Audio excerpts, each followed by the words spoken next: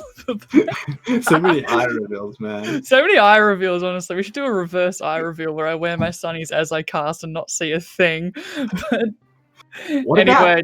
How would you guys at home feel about a Nikki ankle reveal?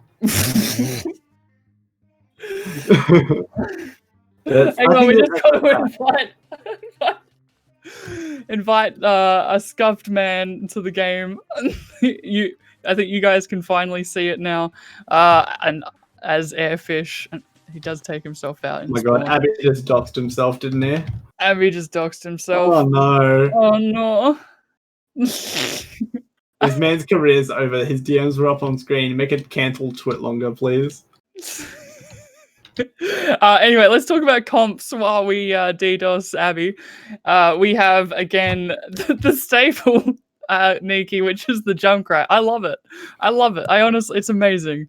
And the only switch up between the two is the sniper duel of Everstorm on the Ash. And Airfresh 420 is looking for the Widow, which I do like. I love Widow on Route 66. You can get some really mean angles, especially if you're feeling a little bit ballsy. Taking those off angles on the high ground or low ground, or even wrapping a right around. My goodness, I'm a poet and I didn't even know it. But here you just see Overblox. They're just pushing cut, and they don't really have to do much else as long as the team can just stay alive. You have got to worry about Sir Turdboy, though, raining up. Oh my goodness, nades from above, and there he goes, already making himself known there. The Junkrats from either side are trying their best to get the picks, and Airfresh with the biggest of them all yet, taking out Mystery. That's no res. Does get taken out himself, though, so that is going to hurt. They are pushing forward. Overblocks, noticing a little bit of a crack in the defense of Barbearics, and Nikki, this could be a very rough contest. Yeah, they're going for the window, or the garage door, I should say, but that's an ult that Saints Rage is really going to be wanting back in their pocket. That was a bit of a spur of the moment use there. Thought that there might have been more people behind them, but it really wasn't. But quickly, on that offense, Groot was just doing their best Michael Jordan impression that whole time, just shooting those grenades over the shields, trying to get it in the basket. That is actually a really big thing, because not only is there just no res, but also there's so much less damage from either the Dynamite or the Junkrat, because there's no damage boost onto that character at all. So this is Groot's chance to get some extra damage up over their counterpart, or even Airfish, to just take some competition without the risk of being one shot by Everstorm. Yeah, he's taking some nasty angles as well, Nikki. Can't really tell where he's about to shoot from. Look at that push. That's 2 men. Oh my god.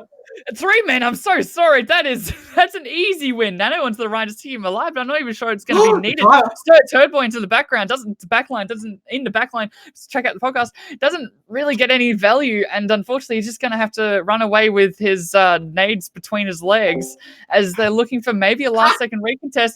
But I don't think anything's really going to happen. That was really good. I need to give like a scratch and sniff sticker for that one. That was really good.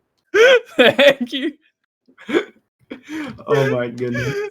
Okay, Nikki, your turn, big dog. Man, do I have to do the talking thing? Surely not. Oh my goodness.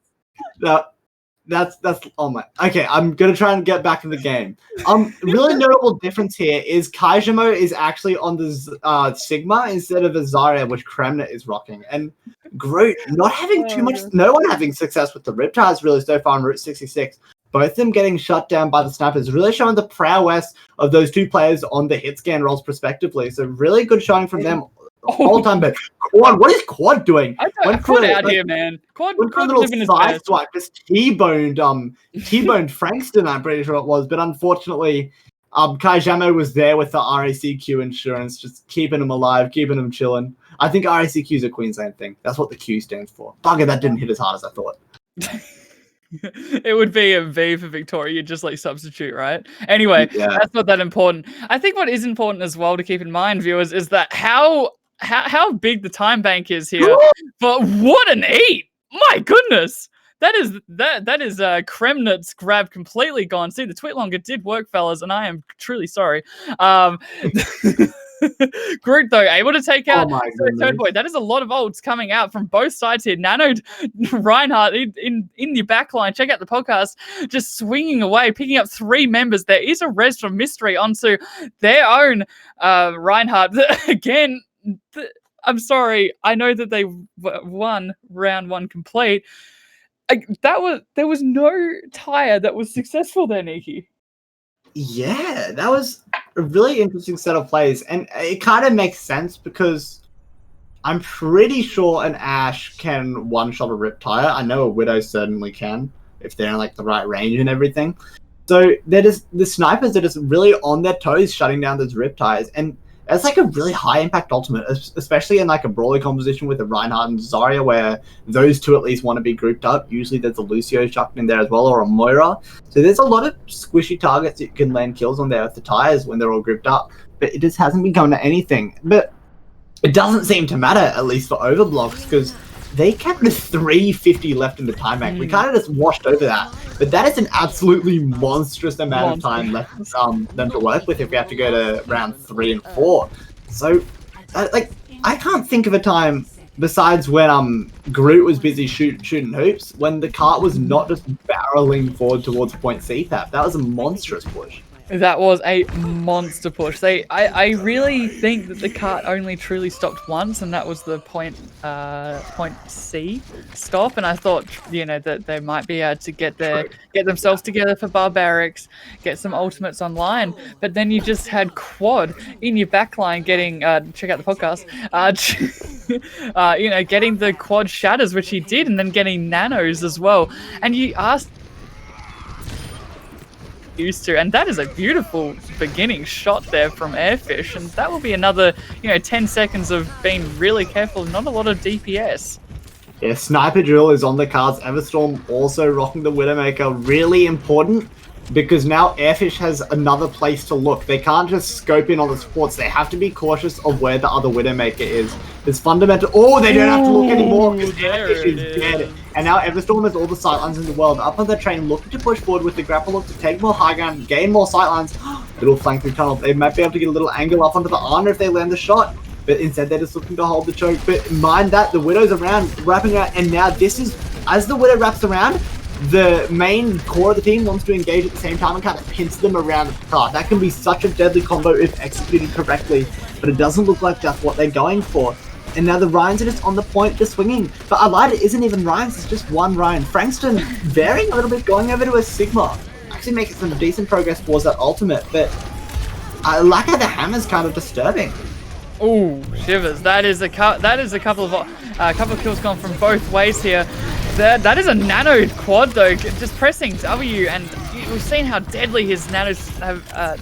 The Nano Rhinos have been, but not as deadly as Everstorm taking out Air. Back at it. Another twit longer. Guys, I didn't want to have to make this another twit longer, but anyway. Also, there is Kremnitz walked off the edge. Just want to point that out. Poor guy. That is unlucky right there, my fellow gamers. If you're Overblox, you just want to back up, especially with Mystery's Coalescence. Sneaky Cheese also falling exceedingly low as well. Everything onto Quad, trying to keep him alive as he's back on the cart. There's a huge shatter on the nerd. That has forced out a lot of ults, but in the meantime, Airfish getting brutally 2 headshots consistently there, which will push back Overblox without even more of a blink. That nothing really had to go on there. Airfish just clicked heads. It was beautiful. Yeah. Airfish has been, so far on Route 66 at least, has kind of been being shown off by Everstorm, but that fight certainly not, landing 2 really good headshots onto the soldier, and I think it might have been the Zarya. Oh, back to normal. Everstorm gets the kill. Airfish going for the jump shot, really living up to the air, but as the name also suggests, fishes should be in the ground, in the water. maybe stay away from those grapple shots Vicious. if you don't start speaking. You should do right. Tweet longer on plurals. I'm so sorry. Oh no, I'm gonna rewatch that back and cringe. Oh, I'm so sorry, guys. I just thought it'd be funny to point it out. Anyway, grabs coming out from both sides there. Nothing much has happened. Another nano as well onto Quad just to keep him alive as he's pressing W. There is a shatter in play though. Does come into the backline. Check out the podcast, and it is huge as well. The tire again getting shut down. What are these tires getting? Pretty much no value, but Groot. He doesn't need a tire. He just has to throw the mines, and so he has, and so he does. And that is another hold. They have lost Quad, but he should be back into the fight relatively quickly, Nikki. And now we're into last fight territory here. And you've got to be mindful there's not many, as I was going to say, there's not many opportunities to push with little to no ults, as there's been a massive sort of shuffle around with tanks. But that Everstorm pick will be huge leading onto this last fight. Yeah, my big question is, who are the Winston and the D.Va trying to dive? Is it the Ana? Is it the Widowmaker? It looks like both. The Winston is already up on the high ground, pressuring those people down. Airfish is down. Everstorm on the Ashe now has a lot more room to work with, and they need to get value. You can't get value if you're dead, though, dropping very, very low. He's not getting those kills, but there's a fight going on the cart. Sneaky Cheese has got 2 kills with the Coalescence. 3 make it. Sneaky Cheese and Kremner joining in the action. Doesn't want to be left behind by his buddy. And the dive switch was not enough. Overblocks. This is the series, Paps. 3-1 after a bit of a slow start on Oasis. Bring it back. Phenomenal series. Phenomenal series. We saw lots and lots of heroes back and forward, but mainly Junkrat. Loved it. I absolutely loved it. All the plays. And I think what was most incredible was that there was absolutely no tires gone boom in the backline. Check out the podcast to make a really big play. That was shut down, and it was just down to the Reinhardts and the Zarya bubbles and how well that they could play together. I loved the dive switch. I think it just came too late. Because did you notice that they instantly shut down the obviously they instantly shut down the Widow, but they also pushed back the Ana, and because of that, no sightlines to the tanks, and that was the time for the DPS to really push. Unfortunately, I think it came just a little bit too late. Yeah, just Overwatch is a game of milliseconds, man. Like, you need to land those shots right on the dot, otherwise you miss your one shot, your one opportunities. You tried to capture it, but you let it slip, unfortunately. We'll keep going. Mum spaghetti.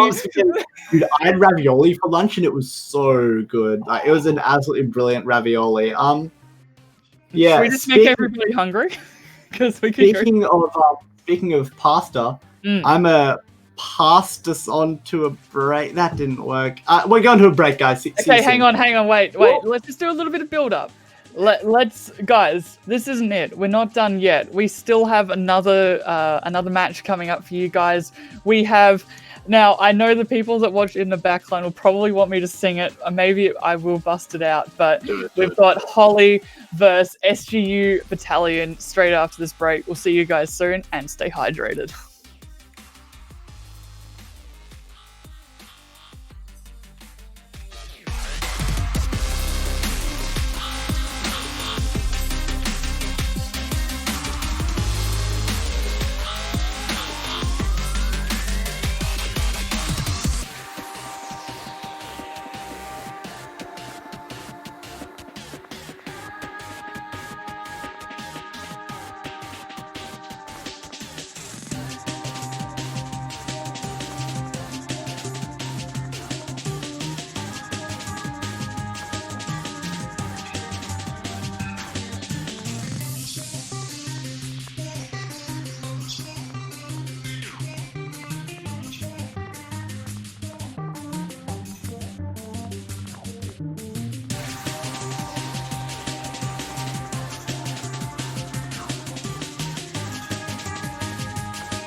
Never stop dreaming.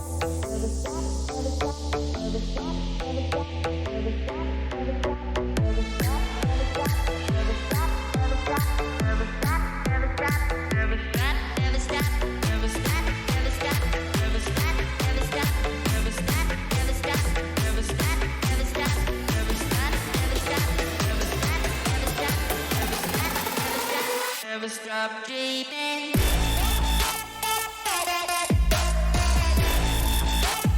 Never stop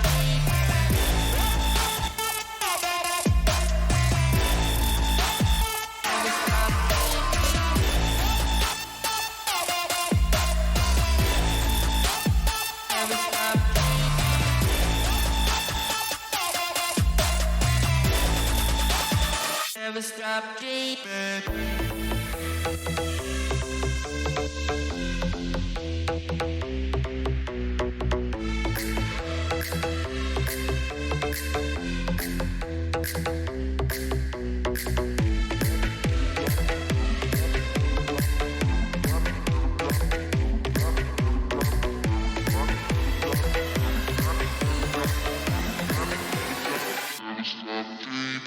Never stop dreaming.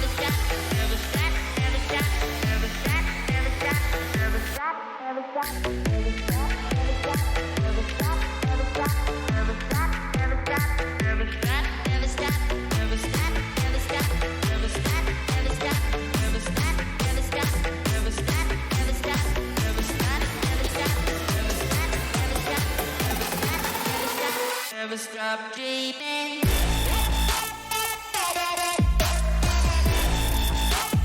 Never stop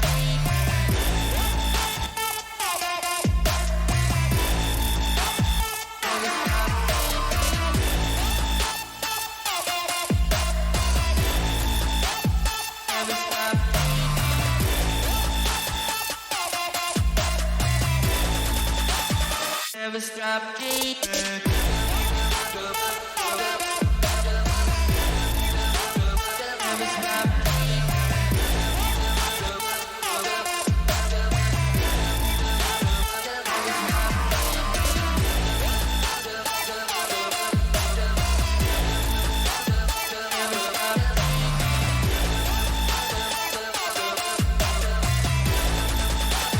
Never stop dreaming.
Hey, Hey. match 2, guys. This is going to be kind of epic, isn't it? Make sure you do your channel predictions below. Get those points racking up. It looks like the people from the last match got a decent amount of points, so put them on the line. This isn't gambling though, Twitch. Please, we love you. Thanks for calling it out, Nicky. Yeah, we have a second game tonight, which is going to be pretty fun, and we are climbing a little bit up that ladder, all the way into Division 4, I'm pretty sure it is, and we are coming up with HOOOLLLLYYY versus SGU Battalion. Can I just give a really quick shout out to a really cool person out there, and that is Cody's mum. That Gossip Goat, one of the players tonight, ladies and gentlemen, their mum's watching. Can we just thank you, mums out there? Thank you, mums. You guys are awesome. Especially Cody's mum. Shout out to you. You're all. Thank you so much. Your son, I'm sure, will do an amazing job. Anyway, yeah, I'm sure there you go. There's the shield. I'm really excited for this matchup. While we've actually got time, Nikki, unlike last time because we were absolutely scuffed as heck. Okay, so on the side of SGU Battalion, we've got Fid and Connie for your main tank and off tank. We've got Zephyr and Shiro, or Shiro, as hit scan DPS and flex DPS, and then finishing it up with Nebula and Fairy, keeping everybody alive on the main support and flex support, respectively. Yeah, I hope that we get to see a little bit more out of the supports from this match. Let me clear that up. I am not saying that the supports in last match did badly. If anything, if we weren't noticing them, it probably means that they were doing a really good job. But I wouldn't mind seeing like a few like bloodthirsty flex, like support or combat, that kind of stuff. That'd be really fun to see. So yeah, and taking us through HOOOLLLLYYY as well, we have Aviera and El Pookie rocking the tanks. I've been told to watch out for Aviera's Orisa. So interesting pick to like kind of specialize in, but you have to respect it. And we have Oath and Prutch on the deeps, doing the damage, doing the thing where they click the heads. Whoa. And Chandler and Gossip Goat are just kind of chilling, doing their thing. Gossip Goat's mum is also cheering on the sidelines as well as we go into the first map, which is Oasis City Center. I will never get Oasis right, I swear. Yeah, this is City Center. Someone's gonna have to like sit me down and be like, Pap, so this one's City Center. Anyway, it's like your colors all over again. It's like my colors. This one's brown, this one's purple. This is a very interesting strat coming up from Holly, being the Winston Orisa. You do not see this very often. The reason being is one is full and dive, the other one is like super duper bunkery. I mean, look, you can change last second, but I mean, I'm down. Again, we got the Junkrat as well, which seems to just be prevalent across every tier of Overwatch. But on the other side is what I saw in a contenders game, which I recently watched, and that is the Bullseye on the side of Battalion. That, especially the Tracer. The Tracer goes well with every comp. You've got the Echo, and then of course the Zen for the Discords, and then the Brig, basically just to protect the Zen. And on the other side, yeah, a little bit more survivability for sure, but you know, if Battalion can get themselves out there, as I say, that Gossip Goat taking out Nebula very early into this fight, and this should already be a HOOOLLLLYYY victory pretty much as they start to take point. Orisa won't be moving extremely fast here, Nikki, and I don't know what else they can do as somehow the dive bunker comp worked. That was so interesting, but also Gossip Goat just kind of dunked all over Nebula. Just used the conch mines to get up. Sneaky little combo. That Brig was like dead before they could say Junkrat. It was a little bit unfortunate for them. And now we're in a very similar position as we were in our previous series. The Junkrat is in control of the choke. They're going to be doing so much spam. But they're playing into a bit of a different comp. The spam won't get as much value because everyone is so mobile or up in the sky, so a bit harder to hit. So we should watch out for that. As Fid getting a lot of value out to El Pookie. I don't know where that kill actually came through. But now the main tank, or one of the main tanks, is down. Fid has all the time in the world to look for an engage up into the high ground, especially onto HOOOLLLLYYY, who is just chilling up there on the soldier. Indeed, and now that HOOOLLLLYYY has such a great positional advantage and they have to push towards, this is where Junkrat can pretty much immediately die. I was going to say something completely different. I had to spin it a little bit. Oath able to get that counter pick onto Shiro. Now it's pretty much even with the main DPS stealers have been erased from the fight. pretty quickly here. And now it's just, I mean, as your Orisa, you just want to sit like you are, just waiting for them to come to you as the Winston sort of dives on anybody that's low. I kind of am starting to see what they're doing now. Nano coming out onto the Winston, but somehow, unfortunately, Zephyr, beautiful stick onto the Orisa, able to take them down. And this is now Battalion, hopefully to win, but somehow El Pookie XD in the backline, batting away Nebula, possibly off a cliff. I didn't quite see this, but Fed, this pretty much spells disaster for Holly, losing the Mercy. And yeah, it will go down from there with Shiro taking out the last of the picks with Zephyr, of course, in that backline as the Tracer just blinking around, making an absolute nuisance of themselves.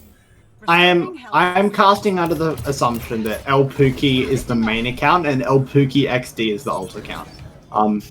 Just for culture, I think that's how I have to play it.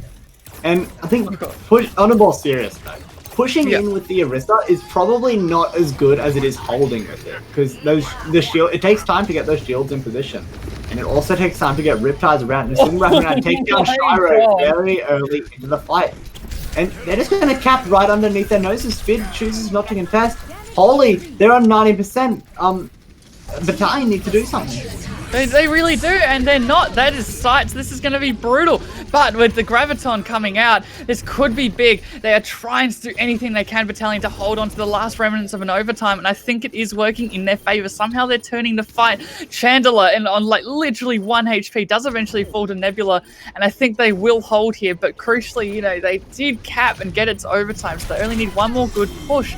But like you said, getting this Orisa back online as the fight's still breaking out, I don't see the reason to stagger. I'll change tack a little bit. There's no reason to stagger here. You're really just feeding the enemy ult. You've already got it to overtime. I think that was the time where you just sort of backed up. What the hell? Did anybody see that Orisa fly like I did? Oh, did the Orisa get hit by the traffic? So the Orisa was trying to be sneaky, come around.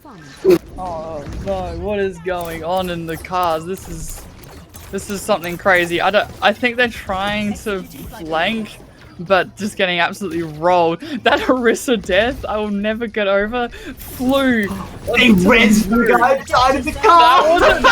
That was what is... It's cardal combat. Forget supportal combat. The cars are getting more KOs than half the team on either side. And, I mean, there is some push, but I don't know how it's going to work with half their team dead to road traffic disasters. And, you know, with the car's KD shooting up, which I was not expecting. You know, I reckon it's now getting into that territory where it's really dangerous. We didn't get the chance to cover MVP for last match, but I think the cars are taking an early claim for it this one. Yes. So these last few fights have been really tough for tough for Holy, because they've been pushing in with no ultimates, playing into a side with lots of ultimates, playing arguably the superior composition, and we're not going to see much difference. Fairy, she has the Transcendence online. This is going to be really big, and there's any big damage could just be negated, but the Trance doesn't do enough against the Riptide, so Gossip Goat needs to land something big. In saying that, though, Zephyr on the other DPS is trying to do something with the Pulse Bomb, takes down a pick that is immediately res, and now Gossip Goat is actually Gossip Goat is putting his fight on the back. They want to win it. Oak is getting in on the actions while taking Shiro out of the sky, and now it's just Nebula on the point trying to partner up with Fid, who's doing their thing, swinging around, doing the power drive, getting those E shields. And it just isn't enough. Holy stay in the fight. Holy take the first round. That was so back and forward, especially after, you know, the car incident, which it easily burnt down 20 seconds of their time trying to go for a very sneaky flank. Yeah, it's in a tournament as well, you know.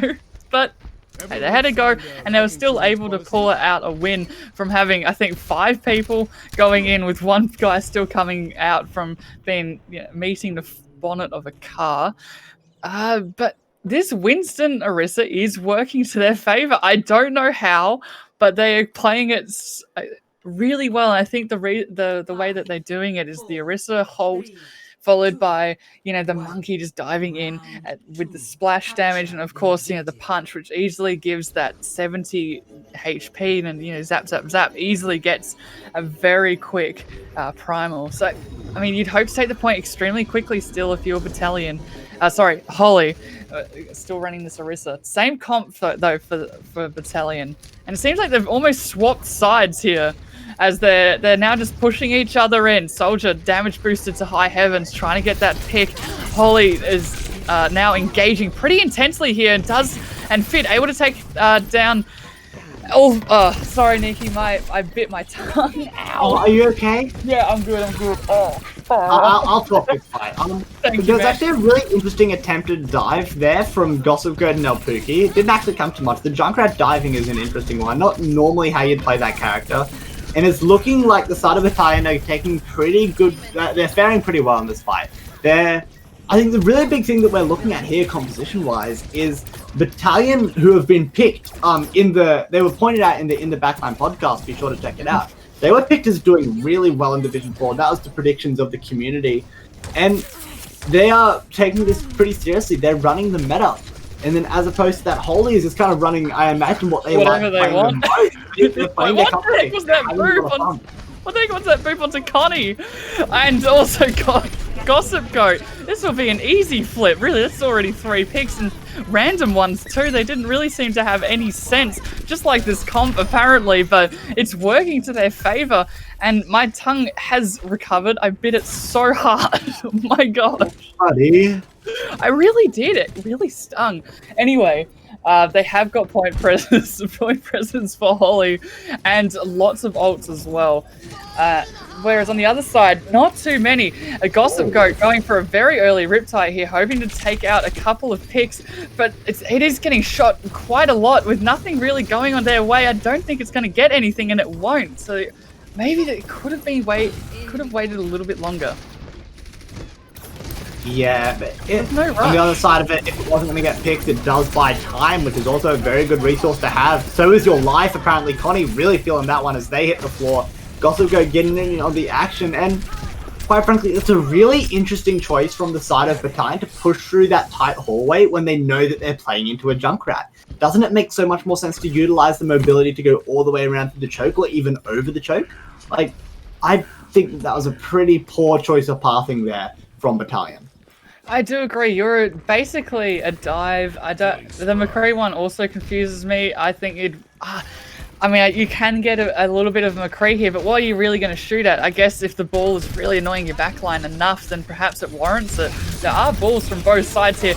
Nice little mine into minefield. Does pick up quite a few kills there, and also making that is Holly still retaining after 5 ults.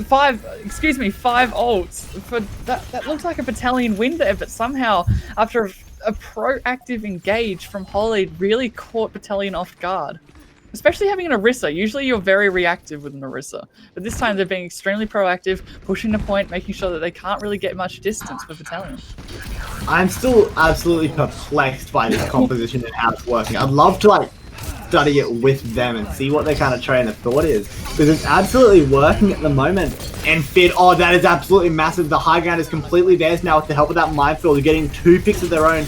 Really good engage from Fit, putting that fight on their back, keeping Battalion alive in this map of Oasis. I think it finally worked out for them. They came from different angles that time. They weren't clumped up. They're not a clumped up sort of composition. You know, Shiro might want to be with Nebula and Fairy, but you'd want everybody else a little bit split off angling, making the Orisa look left and right, not knowing, you know, who to shoot at if you're Oath. But they are coming back with quite a few ults, and now Gossip Goat has the advantage with the tire, and nothing really to block it now. That unless you get an absolute 600 IQ read, they are going in pretty aggressively here, and it's to their disadvantage if you're a Battalion, with Holly popping tack visor and getting 3 kills immediately there. It's absolutely huge. Gossip Girl's gone ultra mega form right now and getting 2 kills, and that will be it. Holly has capped with the most bizarre comp, and now series lead with Oasis leading 1-0. My goodness, I'm incredible. It really is. That engagement onto the high ground, nothing much they could really do. Perhaps the ball could have engaged a little bit faster for Battalion there, but unfortunately they weren't quick enough on the draw. And I mean, here we see the minefield. This was just beautiful, honestly. Not much you could do about that one. as the rest of the team just pushed through, ball picking up the third, Fid, good job. Anyway, like I was saying, loving the team, bit bizarre, holy, spectacular. There is going to be a quick restart though, Nikki. I am so confused. I don't know if you have my face cam on another screen or something, Pat, but my head is in my hands. I am absolutely perplexed, confused, confounded, bamboozled. Dumbfounded. Dumbfounded, that's a good word. I like that. But I think also the story that's kind of being told so far, I got to touch on it briefly before a fight happened. Imagine fighting when I'm trying to talk. Just a second, Pat. Do you want to start talking quickly, please? Yes, I can talk really quickly. I can hear myself. Yeah, that's what I was thinking as well. Yeah, it's all good. I think we're good. We're good. We're not scuffed. Can you hear me twice? I can hear you twice, so that's scuffed. Oh, I think it might be good now. Have you muted the stream? No. Oh my goodness, what is this? So, back to what I was saying. So the kind of story that's being told so far is the side of Holy have been running very much their own thing, doing what they're comfortable with, and it's paying dividends. It's doing really well. But then we have on the opposite side, we have Battalion, who has been tipped, as I mentioned in the Backline podcast, to do relatively well in this kind of stage of AAOL, and they're kind of struggling. And they seem to be the quote-unquote sweatier team just based on what they're playing. They are obviously trying to play them, obviously trying to give themselves the best chance to win as possible, but they just aren't succeeding. And I think at the end of the day, that comes down to how they are playing the composition. They're playing the heroes, but they aren't playing the team game itself. Like, individually, they've got the right heroes, but they just aren't putting it all together because the professionals are professionals for a reason, guys. Like, they are really good at what they do, and they invest countless hours studying this game and figuring out how to play it properly. So I don't know how I feel about this strategy from Battalion, and I think what's happened here, Nikki, and this happened to me many times when I used to play in teams, was you'd practice the meta, practice, but and you're used to facing the teams that you usually came up against, like they were all they were running meta or were running, just your basic brawl, your basic dive, etc. But what Holly has come out with is something completely from left field that the Battalion just can't comprehend how the team works. They're not able to read, what the ball might do in the comp, or what, the Orisa of all things might do. And you got Soldier and Mercy on the high ground. Anna's, God knows where, healing up everybody. And I think they're just a little bit overwhelmed of, who the target priority. I think you've nailed it as well. They're good individually. Like, the mechanical skill of Battalion is really good. The problem is, at the end of the day, okay. At the end of the day, my goodness, my train of thought. I'm sorry, viewers. At the end of the day, it's the communication that gets things moving in Overwatch. It's not like a 1v6 like it was with Brig 1.0. You need to work as a team. I think the communication, it's like with the comms with Brawl, it's really simple, right? It's like everyone's grouped up. It's like, focus this specific guy, or that or that or that. But there's so many different heroes. I think Holly is thrown at their face. I'm not really sure what to do with it. The next map, fittingly, is Hollywood. Dude, you should get into like choir or something, bro. It's getting worse. Now, I'll have to write a tweet longer on my singing. I'm sorry to all the fans that I never had. I absolutely love that.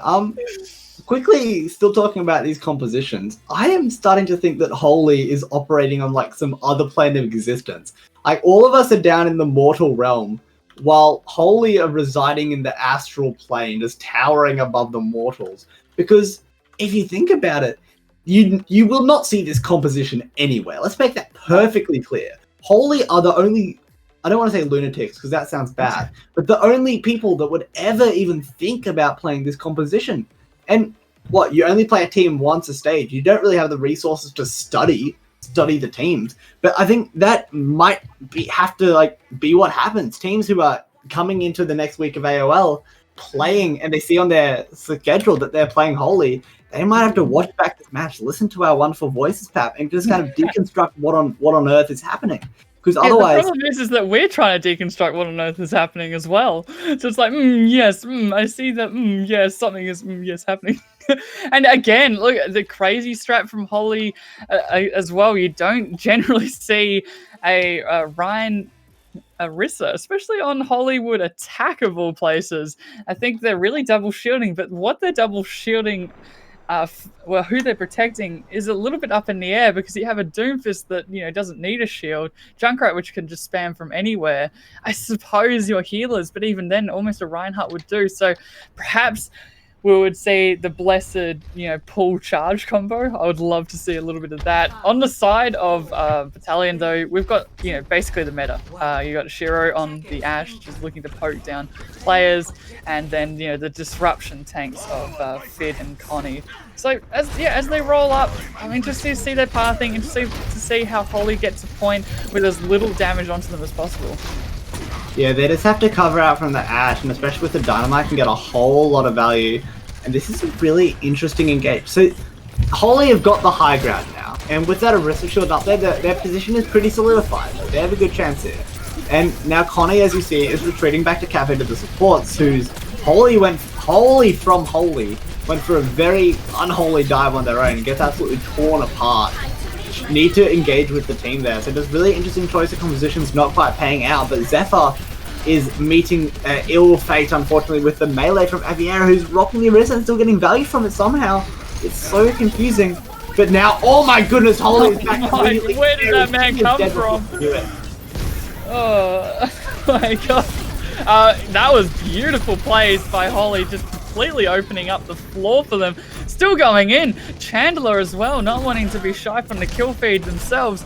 Getting a nice pick onto Shira, and that is first point. And somehow they didn't even have to soft reset their Nikki. They were just able to, I mean, they kind of did, but even then they were still, you know, putting pressure on DPS, putting pressure on the tanks, and then out of absolutely nowhere, Holly comes out and kills Fairy. Yeah, the re-engage from the Doomfist was kind of gamer. If I'm being... Oh my goodness, did you see that attempted charge? That would have been the best thing since sliced bread if that went through. It's still pretty good though. And oh my god, El Pookie's just walking along the catwalk completely uncontested. But Zephyr is also in the backline, just wreaking absolute havoc. The Pulse Bomb lands onto Chandler after the Amp Matrix is deployed. And the offense of Holy is on the high ground, but they don't really have many people on the cart. There's so many places for the defense. Okay. Oh my god! What? El Pookie going absolutely deep there. It's so deep, man. Like deeper than a 13-year-old undiscovered Twitter account. That is filthy from them. I'm 14 and this is deep. That was it didn't get punished for it either. El Pocky, there couldn't even be a way to really punish him either for the charge that was, as you know, the rest of the team was sort of engaged with everything else for Battalion. There's not much you could do about that. Holly just everywhere at the moment, all over Shira, sent them back to spawn pretty much immediately here. We see a tie coming out with Mind, lots of ults. They really want to hold here if you're Battalion, but that won't help at all as Gossip Goat gets a huge 2k on both supports there. All you need to do now if you were Holly is to stay on cart and stay alive, and I think that's exactly what they're going to do. That is a desperate bomb. I'm not sure if it's going to get anybody, but somehow Zephyr does pick up Oath. Holly still in the background, getting 2 kills in your backline. Name of the podcast. And that is point B without much really congestion there, Nikki. It really has not stopped. They've got almost 5 minutes to push cart from B to C. Oh, they were a bit late on the cap actually. Oh, is that just my end being dumb? Who knows? That's just the doors opening. It takes like freaking forever. It's yeah. I love doors, man. Doors are kind of great. But Holy has just been going so aggro on the Doom, and it's really interesting because they don't really have a dive partner. There's no Winston or Diva or Ball or anything. It's just kind of Holy going in on their own, just doing their own thing. And they're actually in a really good position now to drop down, use the Seismic Slam to engage on the Zen. Fairy can dive very quickly. Instead of taking the punch, taking down Shiro. What is this man made of? Holy, unfortunately, is still not long for this world, gets taken out. And Connie is trying to put this fight on the back. They want to get something done. Charging forward, high energy. This fight is very winnable if Connie can stay alive and deal a lot of damage. We have Zephyr wrapping around as well, getting behind the shield. The Tracer on the flank, doing their business, and engaging onto Oath. Oath dropping to just below half HP, but the support is there. Keeping that Honor alive is so crucial. The healing and the nano boost is good, but Connie is still just going absolutely wild on this Zarya. All the way in, forcing Holy backwards. Unsuccessful push. Bit of a break, finally, for the side of Battalion here. It was, but it did make Battalion use ults, and now they're coming back with almost 5 ults in the bank, especially with both support ults, and we know how much a nanoed Reinhardt can really make it work, and especially with Holly. You could almost just nano Holly as he goes in and just see what he can do, because this man is not stopped here. Zephyr, though, he's been playing really well in this Tracer so far. Kart is still pushing forward, though, despite Oath falling there. And that is a shatter to end Fitz chances of recontention at all, and Shiro's as well. That was a little bit of BM at the end there, and that will be, with 3 minutes remaining, Holly's first, maybe last Hollywood push. I did roll my eyes there, Nikki, I must admit. You did. Okay, I'm glad to hear that. I was getting genuinely worried for your health and was prepared. You were prepared for pun CPR. It would be pretty punishing. Pap. That was actually kind of okay. Thank you. Yeah. That was kind of epic. Man. You have no idea how much I loved that silence as well. And then just comes in. You just like took everything out of my brain. I had a few like really good points I wanted to make, and then I was just like thinking about punishing.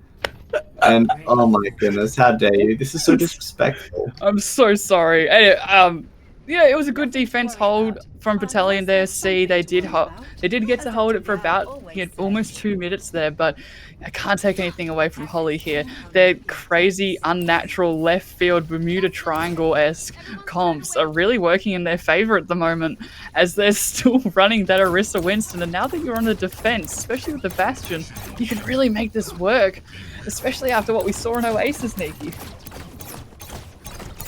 I wasn't listening to what you were saying. You know when you were doing the, you know when you're in Observer and you press shift and you go really, really fast? And you were going vroom vroom really fast? Yeah, I was going vroom vroom. I was pretending I was in like F1 and going like, meow.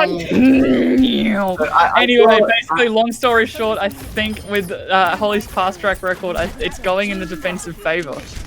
It makes sense given the Orisa. So what I want to do this round is I want to try and pay a lot of attention to the Orisa. And oh my god, look at this positioning up there. Who is that with? Is that with the... Yeah, that is such an odd position to be playing as an Orisa.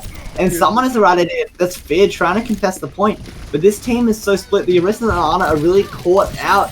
But they're just such a good duo together. They just can't die. And you've got the peel as well from the monkey to keep them alive, as they will probably rotate or maybe even reposition if they get a little greedy. And I think that's exactly what they're gonna do. No, back out. That's probably the better play. That it was getting a little bit dicey to begin with, but that was really interesting. Again, left field plays. It caught Battalion off guard, and that is what Holly's consistently been able to do. See if they can keep it up on the defense as with Orisa's positioning, as it's very up close and personal, unlike Winston, who's just super deep, does get nanoed, just waiting for that jump cooldown to come back in, and El Pookie immediately taking down Fairy. She's not long for this world, and that is pretty much it. Although in the backline, name of the podcast, check it out, Fit has already taken down 2 members with the help of Zephyr. Yeah, the Orisa's so aggro, which isn't really what we're used to seeing, and Zephyr taking a nice little express route back to spawn, thanks to the hands of Gossip Goat. But I was watching that fight, trying to kind of figure out what the Orisa's goal is, and they just went aggro and supplied supporting fire for the monkey, and just extra shields on the dive for the monkey to dance around. It's such an interesting concept of how to play the game. But honestly, it's mind-boggling, and that's all you need to do. And they're getting... Oh, that was clean. That dive was off the back of an Orisa pull there. That was beautiful. The communication for Holly is just off the charts, and Battalion can't really answer back with anything spectacular, and that's another pick for El Pookie XD. And look how far up they're holding Nikki. They're just looking to create space. They have to fight through so many members now. And Also, Nikki, you wanted to concentrate on the Orisa's positioning. Well, now is the time, ladies and gentlemen. Look at this. They have been spotted out, but I think they're just going to die pretty much immediately here, as Tac Visor is... it's come out, I guess. It does take down 3 members. This has been an incredible watch with the Orisa off-angling, as well as obviously you've had, you know, Oath there and now Holy in the backline as well. Name of the podcast. I am... Oath said it in chat, the Ana player is just saying no way. And I feel like that even though this is Division 4, I feel like we've gone down from Division 10. This doesn't feel like higher level gameplay. This just feels like a 6 stacking level gameplay. Dominating the opposition while being idiots and smurfing. But this is... Yeah, this is mind-boggling, but now, this is the worst situation we've seen Holy in so far. They have to push back onto the point while there's people on it. But they just got shut down. The Deep is already out of mech, and the Wrecking Ball's trying to pop mines, but died before they're even deployed. This is absolutely ridiculous from Holy. Barbearics feeds their brains out. That's a bit of a bro moment. But the res is there. So this is like last fight territory for Battalion. They have a few support ultimates to get done with it. But the nanobeast from Oath could get a lot of value, and it looks like it has been used onto the Winston, who's just going really deep, trying to shut down whoever's... That is a Zen gone for the Why trade. is there a Zen there? Why? Oh wait, no, that's the enemy team. Twit Longer activated. Bomb coming out, hoping to get any picks, and it won't quite. Shiro does get Chandler though. There's no res, no mercy. This could be the turnaround we need. It's pretty much even Stevens at the moment here, as Tracer and Zephyr just trading kills. This could be big though, as Attack Visor will pretty much shut down any chance of a recontestation here, Nikki. And with a very abnormal comp, Holly has somehow just completely shut out anything Battalion's been able to throw at them. Bruh, I am absolutely perplexed. This is... I need to get out like a thesaurus and look through my synonyms and stuff, because I've said perplexed so many times, but... Unusual, dumbfounded, crazy. I have no clue what to say about what is happening. Yeah, Battalion is there trying to play fights, but then Holy is just kind of like... I don't even... But it's kind of like an... It's because I think, like we touched on earlier, it's so unusual and catching them so off guard about, you know, what if... Like, I've never had to ask the question, what if there's an Orisa in my backline? You know, with a soldier getting ready to attack Visor at any moment in time. It's really enjoyable, because I'm not used to this, and I'm not sure if anyone's at home used to the Orisa Winston, but the way that Holly is playing it, it's like it's meta or something like that. Yeah, catching people off guard. The pulls, the dives from Winnie, and then you've also got obviously the Doom as well to sort of help with the dive. And I guess, you know, Gossip Goat just exists as an annoyance if they push any closer. Just a second. Yeah. I figured out what I need to do. Give me a second. What do you need to do, my man? I've got my thinking cap. So now I should be able to think at a higher level about the video game. Wait, now I'm gonna, you know, represent. This hat costs. Because I'm thinking. I'm rubbing my temples. I'm thinking about what is happening, and my conclusions are... Don't think too hard. It's cooked. That is my expert conclusion. It is cooked. It is cooked, but it cooked in a great way, in my opinion. Battalion's been really tested here, and I'm wondering if it's worth swapping it up and obviously not matching them, because it's clear that Holly is used to this sort of stuff. Maybe playing something else, getting them a little bit, I guess... what's the word for it? Caught off guard themselves in a way by a new comp, new aggression. We're not seeing much aggression. I mean, realistically, on attack, Battalion really only touched first point like once, and that was because of Ball and Tracer flanking to get there and then dying immediately. Yeah, so I think that excuse me, let me rethink. Battalion needs to start fighting fire. They need to start fighting fire with fire, essentially. because Craziness what of they're God. doing isn't working. It's no use staying on what they're playing because they need to change up drastically what they're doing and how they're playing the composition, or change composition entirely. Otherwise, it just isn't going to work. It hasn't worked these past like 2 maps. Why would anything be different now? So, yeah. Yeah, we also got some double sky action now from Holly. It's just Interestingly, in they've spawn, so gone. watch out.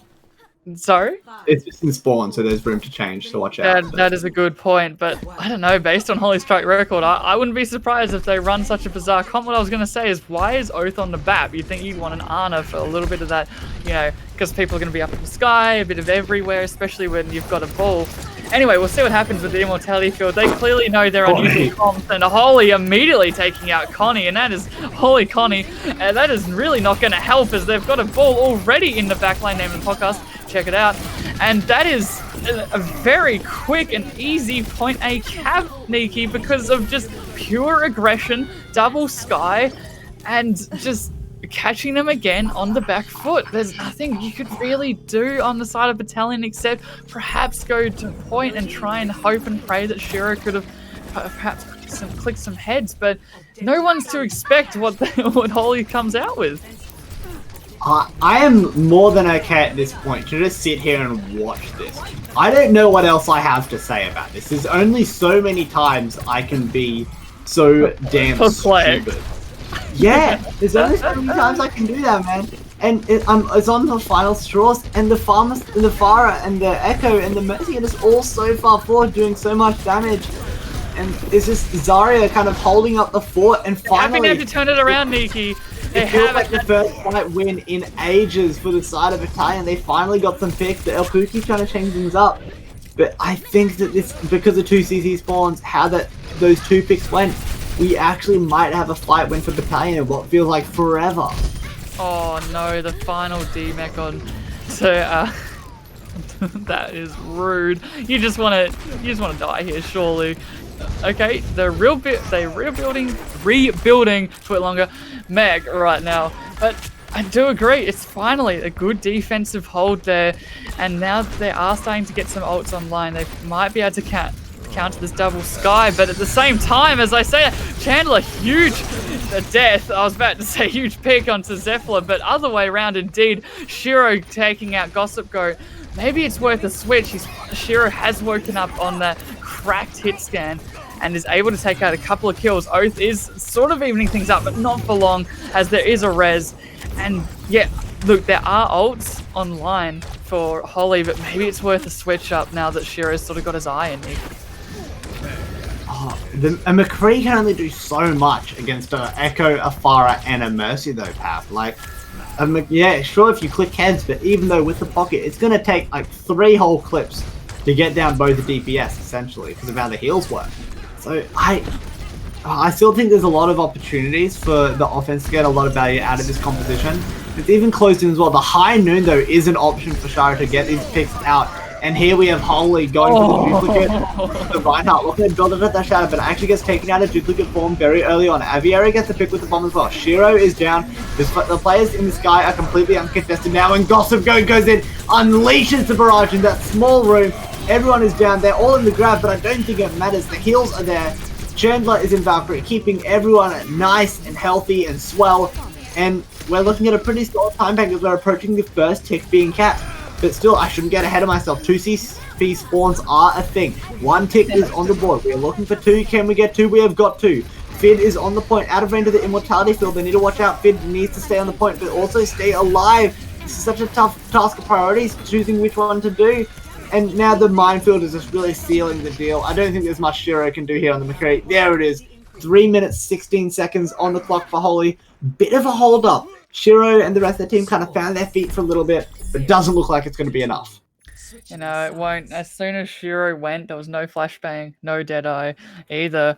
And, Holly and Gossip Goat took full advantage of the fact and pretty much immediately barraged, if I'm not mistaken. And then just moved on to point. And then once that happened, you had the, BAP soccer goal, as well as the survivability in a grab. Now I can kind of see and, feel why that you you'd go Baptiste, and especially against Azaria, the immortality field as well as the mercy pocketing is just too intense and too much healing on the side of a low damage comp to an extent on the side of Battalion. They're looking for more, just insane bursts when they all jump on the same target.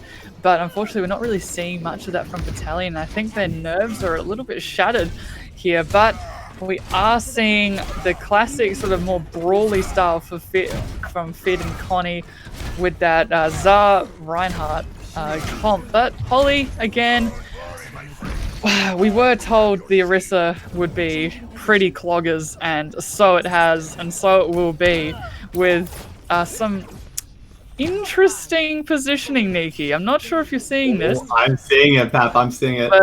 If they get a hook through the spawn door. Oh my goodness. Gosh. Zephyr is just thinking, what on earth has happened? Gosh. Shiro has DC'd from the game because of how absolutely ridiculous that was from Pookie. To be fair, they're probably not going to get out alive. If Pookie gets out of here alive, yeah, I will be perplexed. That's the word. Mate, you find that Theosaurus while I Okay, I'm alt tabbing right now. Right, you alt tab. We are out of a pause scenario. I'll keep you updated on how perplexed the situation will become. As you see the Roadhog is all the way behind their spawn. Not even sure if Battalion know where they are, and he's gone for another hook. Almost got him too.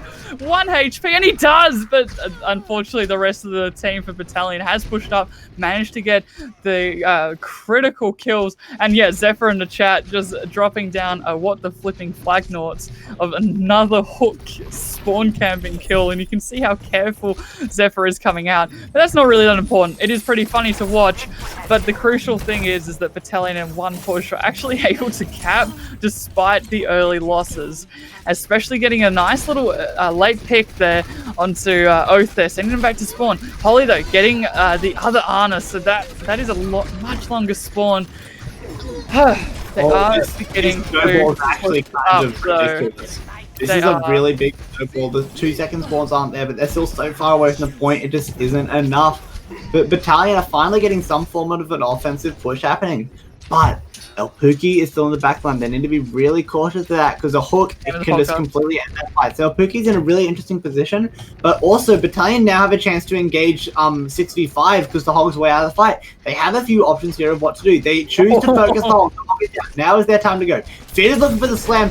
Fid is so low, so he can't actually drop that shield to use that ultimate ability, and they are pushing on the point. They are looking to get a better time bank than Holy here. And they aren't even on the point yet. They're just eliminating everyone. This is a questionable strategy. Point progress is everything in 2CP. Now Fid's on the point. Nikki, here comes the blade from Shiro. Shiro with the nano boost is gonna see what they can get done. Swinging around, but it's taken down by El Pookie again. They're still not finding any value out of those big ultimates combo. They need to be landing if Battalion wants to get anything done. Nebula falls on the Ana. The slam comes out from Fid, but is it too late? Both tanks are shattered. But the sustain is just too strong for the Wrecking Ball and the Hog. That is a massive grab. They need to follow up on it. Everyone's caught up, but the Hog is just pushing them away. There's so much pressure going on here, Pat, but it looks like it's still not going to matter. Here comes a beat drop just for the, oh my goodness, now it's my turn. I immediately fumble words, but at the DPS immediately fall. Great sound barrier as well. Pretty much eliminating aim hacks from Holly there. And Nikki, I was gonna butt in there, but it was too intense.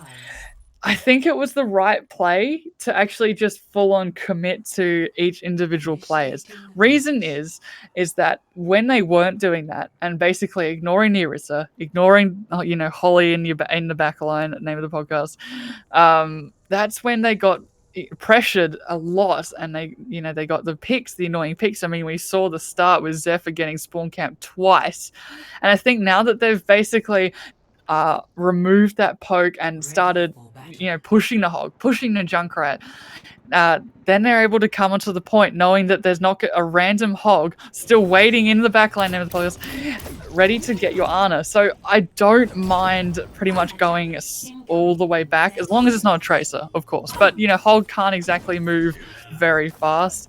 And yeah, I did like that more aggressive style of approach from Battalion, and I think they're still in this, Nikki. And especially with over 1 minute and 16 seconds over whatever Holly threw at them.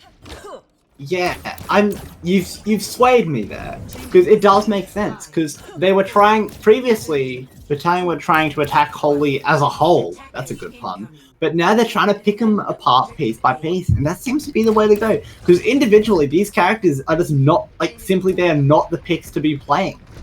But if you can pick them apart individually, one by one, that is probably their best chance of attack, and they figured it out in the nick of time, because if they left it any longer, Anubis would be done before we know it, and their series is done as well. But now, this is where the turnaround has to start. But Elpuki still doesn't want that to happen, engaging really aggro. The whole team's actually really super aggro. Pyro chucking in the Dynamite as well, getting a bit of action, and Holy on the Genji just trying to maintain the high ground for their team. And this is such a topsy-turvy fight. No one's really on top just yet. But I think the positioning from Oath on the Ana is going to be really detrimental to the success of this offense. They are all the way on the point, and here it goes. Holy not being phased. Cap the point. They're going to have a little bit of time left. I think 30 seconds gets added. So they're going to have a good, 1.5 fights to crack point B here. No, indeed, and they also do have a slight win condition, especially with, you know, Nebula and Shiro popping the classic Nano Blade. They are a little bit far away from it, but, you know, there's enough heals on board. You can certainly make it happen. But, you know, on the other side, there's not much you can really do. You're hoping for a massive shadow from Fid. That's pretty much your win condition to at least stop the first little push here, as they're pushing up pretty hard right side. No one's coming out from any other angle except main, as I say, as Elpuki just in it to win it, picking up 2 immediately. Holy dashing in. Is that a Nano Blade? I don't know. It doesn't even need it if it was or not. And that is Elpuki and Holy making that work. I mean, look, it is 2 CP, but I think this is basically a stoppage, as yeah, Elpuki was just batting them in spawn, and that is an incredible cap time with actual time remaining in Draw Nubis. Gosh damn Draw Nubis, I tell yous what. We might be going the distance. We might be going 6-6 for all we know at this rate. Also, I got up my thesaurus. Personal favorite is Bewilder. I think Bewilderment. I love it. It's an absolute winner of a word. I'm going to use that. Banger. Yeah, that needs to go in my spelling list or something. I don't know. It's honestly pretty cloggers. Very cloggers. Can we get 10,000 likes for Bewilderment, please? For Bewilderment? Please hydrate for Bewilderment. Yeah, please hydrate, actually. That's really important. Please hydrate. Also pat for Prime while you're hydrating. Yeah, now we're seeing, obviously, the swap. Fid and Connie, the double bubble trouble, or I think what was known for maybe 5 minutes was the Korean dive. I don't think it's called that anymore. So we'll see with double bubble trouble. And then, of course, you've got Shiro and Nebula. They're probably going to be, using each other, pocketing, especially as, Shiro goes in pretty deep. On the side of Smack's Lips, the bewilderment that is Holly, we've got the double shield as well as Gossip Goat and Holly just looking for a little bit of poke, a little bit of this, a little bit of that, and I'm very surprised there isn't any, Reinhardt in the backline, name of the podcast, go check it out. Oh, never mind that. As I say that, they're getting punished. They're finally getting punished for their mistake and their randomness. I think they might have seen it from the spawn doors. It is actually possible to see that. The Dynamite does come in, but Fairy just speed boosting their team right onto the point already. And this could be a very early cap if they can capitalize quickly enough. Yeah, I'm really liking what we are seeing from Battalion in this map of Anubis. In the brief break in between maps, they have appeared to got it into their headspace, and they just need to play reactively against what is being thrown at them. They simply cannot let Holy get away with any of the shenanigans they have been. They really need to bunker down and get rid of them. And that's exactly what they've been doing so far. And because of it, they have a somewhat prevalent position on point. But as I say that, the last few stragglers get picked off. And we are going to have to wait a little bit for another offensive push. That is really good science, especially with a pick onto a wrecking ball. That's There's a little huge. there's like a little period of time here where the offense can engage a little bit more stress-free without having to worry about that pesky wrecking ball. Yeah, there's also a couple of people coming back from spawn themselves, but that's not going to help as Shiro somehow gets taken down by Gossip Goat, probably yeeting a nade to space. This could just end the push right here and there, Nikki, with never mind. That is another Junkrat tire gone to I was going to say another word, but I'd say poo-poo. Yeah, waste. That'll do. That'll do better. And now, no, thanks, brother. And now this is Battalion. They're sort of just stuck in this room. Nothing much they can do, especially with Fid going down. They're trying to turn the fight. Shiro already popping mines. I don't think it's really going to do much because they can just stay on point. Having said that, those Zephyr able to somehow take down a couple of members. Shiro, the mine's still out. Is that another mine? No, that is from the opposing team. Twitlonger activated, but Bob on point now. That is really gonna hurt, but they can just kind of hide in the spawn room, Nikki. Nothing much can really hurt them, especially with a monkey going absolutely ape crazy in there. Nothing much they can do. Nicely from Oath, but finally, after a little bit of back and forward, a little bit of argy-bargy, finally got point A, and that's another 30 seconds. So they've got about the same time to push as Holly did. This is actually looking really, really good for Battalion. They have the ultimate advantage, they have a decent amount of time, and really crucially that Nano Boost is online. They have a few options. They can go for the Beyblade, they can go for this, like, a really aggressive beat engage because they have nothing to use defensively the beat for. Like, everything's already out. They can just use beat, go really aggro with the Reaper, and then just hope that the Reaper cleans up. And Connie has a grab as well. This fight is absolutely Battalion's to take. The grab is out, Chandler's down first. It's a massive first pick, eliminated that Mercy really early on. And Zephyr, he's going deep. What more can he do? Pops the Blossom into the tanks. The tanks don't fall, but Oath, unfortunately, this could be it. They're going to cap. It won't be with as much time. But the Wrecking Ball is here for the re-engage. They need to clean up these stragglers, and they still have the beat online. This is looking like a very, very prominent position for the offensive Battalion. They need to make something happen. They need to use a beat to watch out for this time. The beat, that could have been really bad. Gossip Goat hoping to turn that fight around, but it was not enough. And now Shiro is on the Echo, getting in on the action themselves. Don't want to be left out. And here's the duplicate, using the verticality to activate that power drive, and immediately slapped on the top by Oath. The Nano Boost is onto Aviera. They're just trying to get some value, swing that hammer, and pick up a few picks. Nebula is down. That is a really good pick for the defense. That is possibly the best pick you could ask for, but Zephyr is still on the point, and they cap it. Woo! Oh, I went rap god there. I'm sorry, boys and girls. Boy. And that pop-off was well worth it. Yeah, 6 CP I see in the chat, and so it is. We're here till Christmas, ladies and gentlemen. I think, yeah, once Battalion was on the point, as long as they kept up the good positioning, the target calling, it was theirs to win. Taking down the ball early was really, really good there.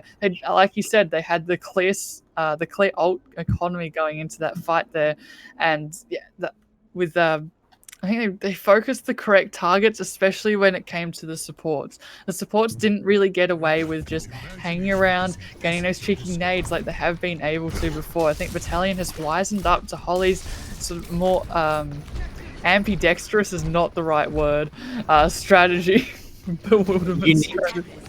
Unique strategy.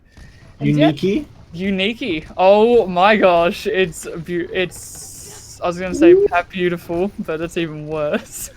Yeah, that's pretty tragic. Stop it there. It's not even that punny, honestly. We got the double bubble trouble coming out, and it worked. It definitely worked for Battalion going onto the attack there. They are running the pharmacy, maybe getting a little bit desperate to win here, and it could bite them in the face, but at the same time could work amazingly in their favor as well. Holly and Chandler, they're going to be like 2 peas in a pod for the rest of this defense as they're slowly pushing up. A little dive, just catching up that Junkrat, but I think he will get away with his life, unlike Fairy, who unfortunately falls to El Pookie and like 4 other members as well, as you can see in the kill feed.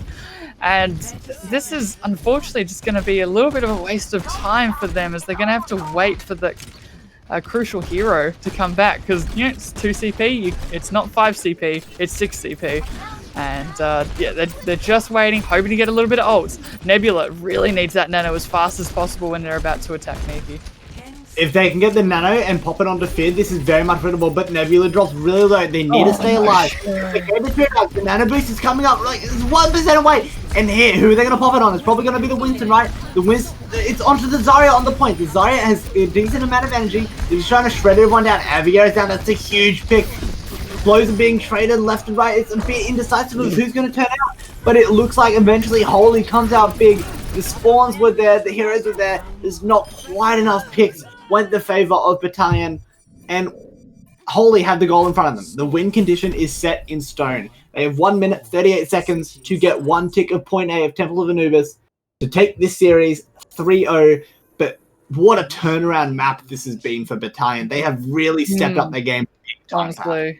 Honestly, we're seeing a lot better engagement, a lot better communication, and they are finally playing the game of Holy, as in, like, just punishing them. You saw on their second attack there, just immediately jumping on that Orisa, and that's how they took point A so quickly and forced Holy into, you know, a more, let's just say, traditional position than others. Good word. Yeah, more traditional, less unique. And yet now it's up to Battalion to show us what's up and keep this series alive with a bit of a draw. And they're pulling out a little bit of a Holy themselves, Nikki, as you see a Bastion. Also, I want to touch on last fight really quickly. The reason why Battalion really struggled, and I'm sure you guys in chat saw, but unfortunately Shiro just got picked off twice before he could even get into the fight. And the final push was a man down. And while they did pretty well with getting nano, etc., without the flying, without the, you know, the bombs, especially the Shiro was quite close as well. It was going to be pretty hard. Cheese comp coming though, and I love it from Battalion. A little bit of the taste of bewilderment against Holy. And with Orisa Reinhardt, it looks like they're just going to rotate around, which is quite smart against the Bastion. You really don't want to just go main and just hope for the best. That the Bastion's aim is a little bit off. There's a Symmetra. What are they going to do with it?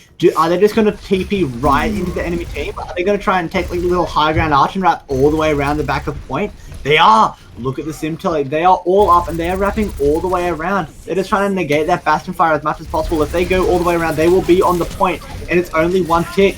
And very smartly, they want those Zephyrs caught in rotation. There's not going to be a resurrect for that. This fight is 5v6. Make that 4v6. Gossip Girl is getting into the action, landing a headshot. Very sharp shooter on the Hanzo with the high ground all to themselves, leaping off it, just trying to get into the face of Fairy, who's running for cover, but it is not enough. Tail in between their legs, still falling, and here we are.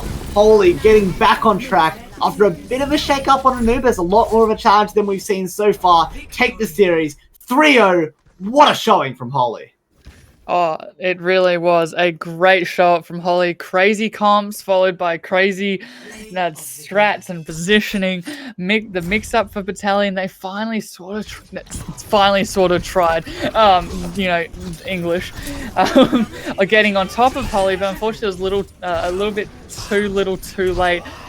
I found it interesting that the Bastion and Ryan felt the need to move there. They weren't really under much pressure. I think the Bastion could have just stayed where he was and just kept shooting. You had the Reinhardt and you had the Ana to support with the heals. Excuse me, Bat. But it didn't quite... He got up and then got antied and then was just little pieces on the ground, which was unfortunate. But GG's, Holy and Battalion. Holy taking the series 3-0 in what's been the most bewildering, interesting, fascinating, unique game I've ever watched. Perplexing, thank you. That was the word. I was like, what was the word we were saying the whole time?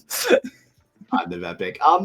That has been a really fun stream. That was the 2 matches. Quick recap. First game was 3-1 to Overblock. Overblock? Yeah. Overblock? Yeah. Yeah, so they got the win there over the Red Pandas team, Barbearics. Really good match, actually, all the way down in Division 10. Definitely worth rewatching that one. That should be uploaded onto the AAOL socials at some point in the near future. And this match, of course, 3-0 to Holy. But I think that Anubis match is something that you could watch back as well. Really, I loved it. Even though they were down so badly, SG Battalion, they were like struggling. They were completely in the dumps. but they still brought it back. They had that mental fortitude, and they figured it out. They cracked the code, but it was just a little bit too late, Pat. It was. We'll just give some special shout outs, of course, us, the awesomeness that is the Nikki and Pap duo. We love casting together. It's been an absolute blast and a pleasure to walk you guys through what has been an extremely perplexing series indeed. Of course, we couldn't do it without our amazing producer / awesome person, Abby, who's been our cameraman and our ears and eyes in the sky for you lovely folks at home. And of course, it wouldn't be anything without our wonderful Patreons at tier 3, Galileo, Random Thing, Kerberos, Raiden, and Lamington. Thank you so much for making this possible, and all you wonderful patrons. And yeah, have a lovely, wonderful night. Good luck in all your games, and mostly stay hydrated. Any last words, Nikki? No, that's about it. I think that was really satisfying. Also, actually, I do. Quick thank you to everyone who watched.